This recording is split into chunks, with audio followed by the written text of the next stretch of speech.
Former Cincinnati PE teacher is in jail on an $8,000 bond following his arrest on charges. Here in just about an hour, that's when Micah Branch is expected to face a judge here in Hamilton County. I searched his name. There is a large social media presence. Yes, there is. He was a boxer at one point. Such a public profile and on social media and even a podcast, and then that's what's being used as a tool. I feel like it adds another layer. So I'm making this video, speaking on the situation for the first time. And this isn't for me to place blame or shift blame on anyone. This is simply me speaking my truth. You know what I'm saying? Everybody else had, the freedom to speak on it and say what they wanted to say. The news and the media had the freedom to say what they wanted to say. And so now it's time for me to say what I have to say, because I was the one that was in it. And so on the night of June 2nd, 2023, I was a gym teacher in Cincinnati. I was on summer break, out at a club with my friends like I normally do on every Friday, drinking and smoking and all those things. And that particular night, the student had hit me up on Instagram, and we started having an explicit conversation with each other.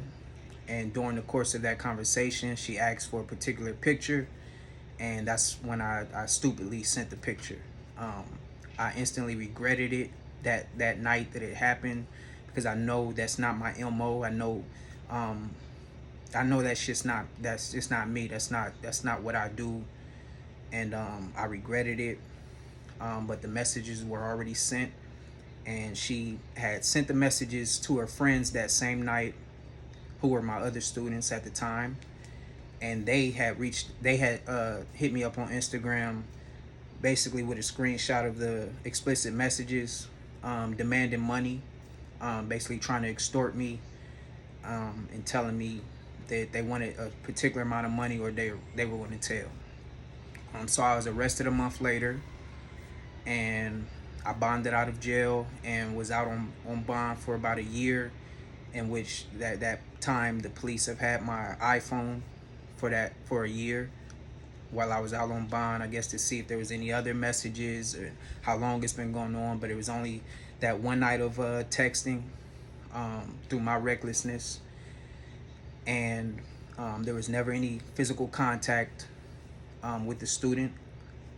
I mean, prior to this, during the school season, there was just some inappropriate things that I allowed, that I didn't stop, that the student was doing. And again, I take my responsibility as the adult in the situation and as the authoritative figure. But it started with her going into my pockets, trying to take my phone, and I didn't think anything of it, when I should have wrote her up and not let her do that. But I allowed it to happen, and then she started saying other inappropriate things to me. She would follow me around the school saying, "Mr. Branch is scared to go to jail," as if trying to entice me, and as if already assuming that something was going to happen between us. And again, I've entertained it, and I never should have even allowed it to happen. She even called me lame for not having sex with her in the school. And of course, none of this was mentioned in court, which it is what it is. I understand, being in my position, and being the adult, I never even should have allowed it to happen. And I know the news said that I had touched her butt in March and then sent the picture in June. And first of all, there was never any physical contact with her. We never even had any time alone at all. It was just that one night of texting that happened in June. Like I said, it was something that I regretted the moment it happened. And as a result of that, I was sentenced in April, this past April. The judge sentenced me to probation. I had to do a 6-month treatment program in Lebanon, and I also had to register as a Tier 1, which is the lowest offender, but it's still 15 years of my life. And it's just, I just refuse to be defined by my bad choices and my mistakes. You know, I refuse to let this define me. I know the news and the media has said that I was using my podcast and all these things to lure minors, and that's just, but ridiculous. But I get it. They have to have a story, and that's just what it is. This is my journey. This ain't for anybody else. This is something that as a man, I take my responsibility and admit my wrongs. But I know I'm not what they portrayed me as and what other people were portraying me as who didn't even know me. And that's fine.